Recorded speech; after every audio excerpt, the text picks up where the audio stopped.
চশমা museum, a house of world class, জলট্যাক মোড়, বহরমপুর মডার্ন হোটেলের সামনে। মুর্শিদাবাদ জেলার খড়গ্রাম থানার শঙ্করপুর হাই মাদ্রাসা স্কুলে মাধ্যমিক পরীক্ষা দিতে এসে অসুস্থ হয়ে পড়ল এক ছাত্রী। জানা যায়, গর্ভবতী অবস্থায় পরীক্ষা দিতে এসে অসুস্থ হয়ে পড়ে মাধ্যমিক পরীক্ষার্থী।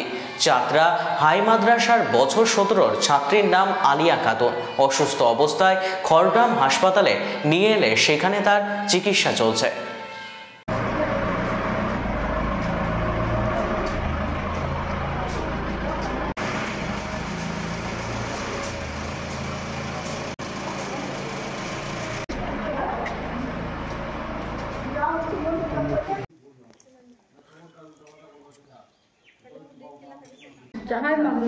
কোন হাই মাদ্রাসা? চাটরা হাই মাদ্রাসা।